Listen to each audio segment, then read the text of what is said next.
Hey there, Nancy. So where will you go after the demolition? Are you planning to retire? Greasewood, Arizona. My brother Jake is there. It's a tiny town with no movie theater, so we're gonna put one on the map. I got some money saved. Who is this J.J. Thompson character anyway? Old J.J. Owner, visionary, wheeler dealer. J.J. loved a magic show. He had this place built with those kind of big spectacle shows in mind. J.J. also happened to love the sight of his own mug in the mirror. You can tell by the way he ornamented the auditorium with his own head. The history of this theater is so rich. I'm surprised the city of St. Louis isn't more interested in preserving it. Well, they are interested. The Historical Society's been working like the dickens to get this place declared a landmark. But someone downtown has been stalling. They're awfully close. Gotta go now. Chin up!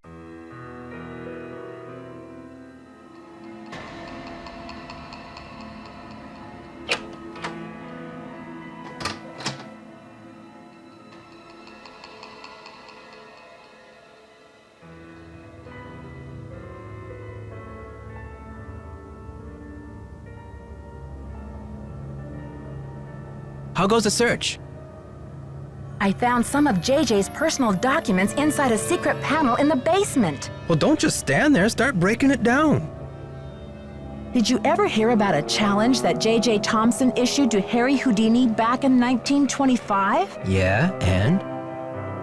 J.J. put up a big reward for this Houdini challenge. He must have thought the escape was impossible, but Houdini did it. And J.J. didn't have the reward money. What does this have to do with the ownership of the theater? From what I can tell, J.J. had to give Harry Houdini 50% of the theater as the reward. Ha! Serves that swindler J.J. right. Nancy, do you realize what this means? I'm working on a couple of theories. If Thompson didn't own the whole place, then whoever inherited it from Thompson doesn't legally own the whole place either.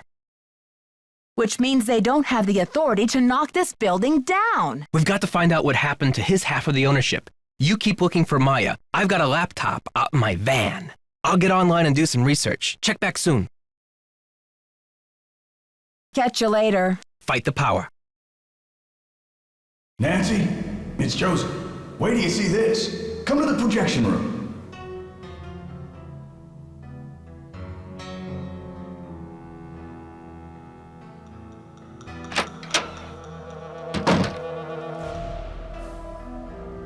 Nancy, take a look at this.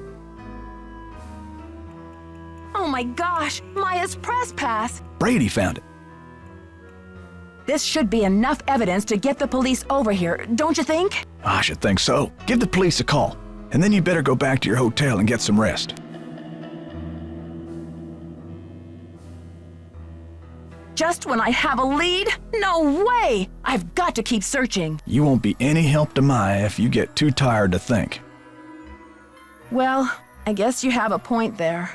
Go ahead and use the phone in the ticket booth. I'll be down in a minute.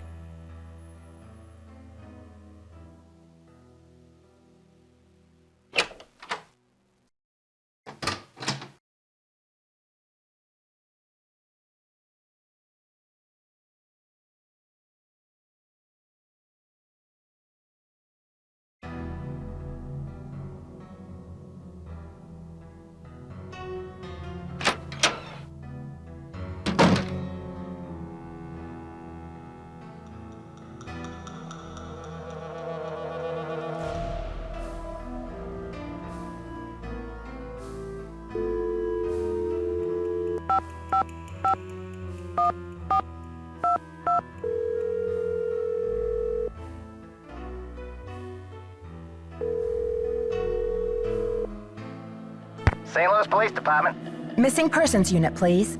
Please hold. Missing persons, this is Ramsey. Hi, Sergeant Ramsey. This is Nancy Drew. I spoke to you earlier today about the disappearance of my friend, Maya Wen. Hello, Miss Drew. You're calling to tell me that you found your friend, I hope. I wish that were true, sir. No, she's still missing.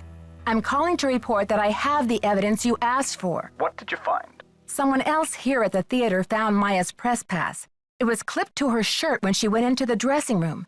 It must have been torn off when she was kidnapped. Or it fell off. Or she just tossed it. Maya is very serious about her work, Sergeant Ramsey. She never goes anywhere without that pass, and she would not willingly leave it behind. Is the pass damaged in any way? No. Was anything disturbed in the area where it was found? I don't know. I'm not the one who found it. Okay, well, thanks for checking in, Miss Drew. If Maya hasn't turned up by tomorrow, we'll definitely be out to investigate. Someone will take a look at the press pass then. But you said that if I found evidence, you'd investigate the theater today. I'm sorry, Miss Drew, but we can't go chasing after every kid who decides to take a leave of absence. The vast majority of missing juveniles disappear of their own accord, and they reappear when they're good and ready. You have to believe me.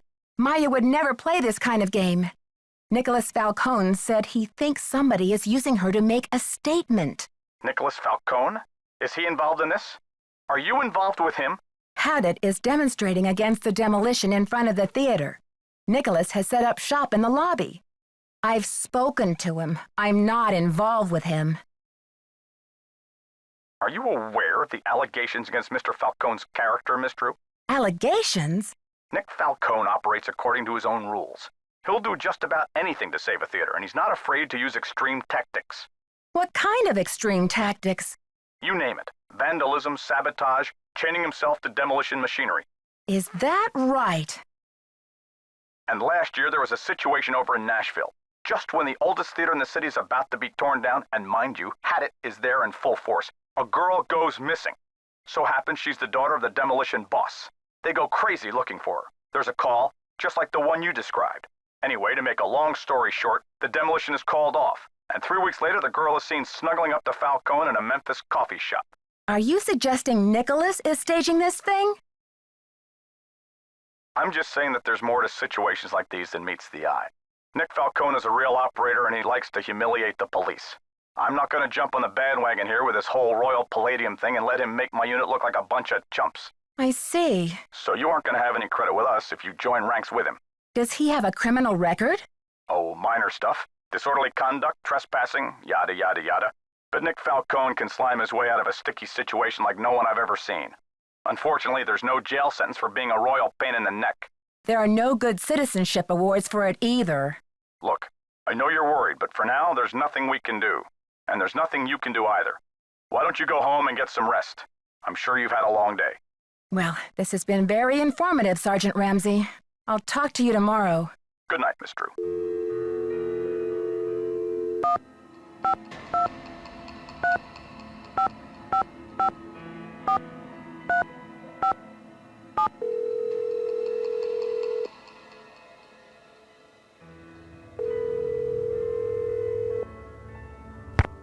Hello? Ned, it's me. Nancy. Bess called and told me what happened with Maya. I've been worried sick. Did she tell you what the police said? About the 24-hour delay? Yeah, she told me. But I have faith in you, Nancy. You've solved plenty of cases before without help from the police. So let's get down to business. Who are your suspects? It seems there were only 4 people in the building at the time of the kidnapping, besides Maya and myself. Brady Armstrong, Simone Mueller, his agent, Nicholas Falcone, a political activist, and the caretaker, Joseph Hughes. Any hunches? Not yet. I've got a lot of work to do. Call me anytime. I'll try to stay close to the phone. I've got to think of a way to get this demolition stopped. Well, the police aren't being much help. But couldn't you try contacting the owner of the building? I'm sure he or she would be willing to postpone for a couple of days. I mean, what's the rush? According to Nicholas, his name is B. Thompson, and he won't talk to the press. I wonder what he has to hide. His building firm is called Wave of the Future. Catchy. I wonder what he has against the present. Ned, I just remembered something. Joseph used the phrase Wave of the Future when I first met him. He was talking about the remodel of the theater in 1956. Do you think it's a coincidence? I don't know, Nance. If Joseph turns out to be the owner of the theater and the guy behind the demolition, I think it'll be fair to say you've seen everything. Harry Houdini must have been quite a character. What makes you say that? Oh, it just sounds like he was so generous and passionate about his craft. Everyone loved him. Any theories yet on what he did with his half of the theater? No, but I highly doubt he was generous enough to give his half back to old J.J. Thompson. That wouldn't have been an act of generosity anyway. It would have been a lapse in judgment.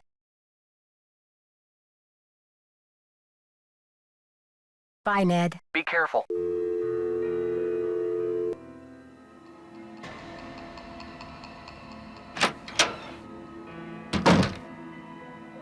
I heard the whole thing, Nancy. Go get some sleep. I'll keep an eye on things till morning.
I'm sorry you had to see that wreath, Nancy. It's disgusting.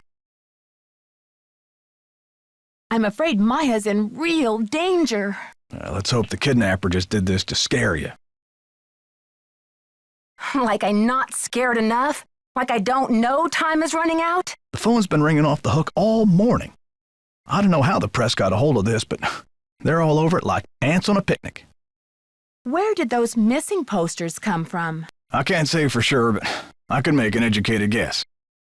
Are you thinking of a certain Hollywood agent we know? Can you believe the way she diverted all of the attention away from Maya and used the poster to promote Brady as the big hero? This shouldn't be happening. It's all backwards. The police told me Nicholas Falcone is known for using extreme tactics to further his political causes. Why are you letting him use the lobby as his headquarters? Nicholas has been hanging around this theater since he was a little boy. I know how torn up he is about the theater. This'll be over soon enough, and then he'll go home. I don't think he's dangerous, for gosh sakes. Gotta go now. Chin up!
Nancy Drew, Simone Mueller. Don't worry, Vanishing Destiny is off. We've got bigger fish to fry. So you heard about Maya? Of course. I mean, a kidnapping?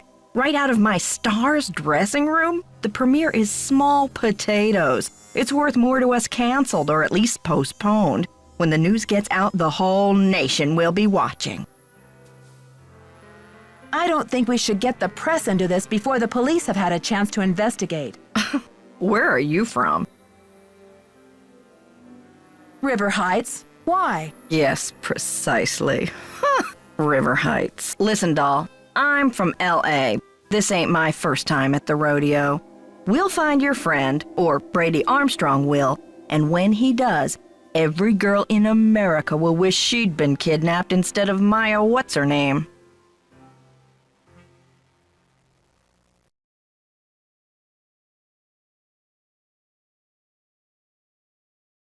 This theater is going to be demolished in 3 days. Brady can help search if he wants, but I'm not going to sit back and wait for him to save the day. Honey, you've got spunk. Ever consider acting? This girl power thing is red hot right now. Of course, we'd have to think of a stage name. Nancy Drew is so utterly forgettable. How long have you been Brady's agent? I discovered him on an electric spring morning 6 years ago. He was working the original Coney Dog stand on Sunset Boulevard. It was pure luck I was craving an all-beef frank at 7 a.m. He's been the jewel in my crown ever since. Joseph says the building was probably locked when the kidnapping happened, and that the kidnapper had to be someone who was inside the theater. Care to comment? Why don't you tell that little gray troll that I think he did it, just to keep himself from dying of boredom in this old dump. That's my comment. I'm asking everyone, where were you when the kidnapping happened? Oh, please, Nancy, I was on the phone, doing business. But if I'm ever hard-pressed for entertainment, I'm sure kidnapping would be a real hoot. I think your phone's about to ring. Ciao.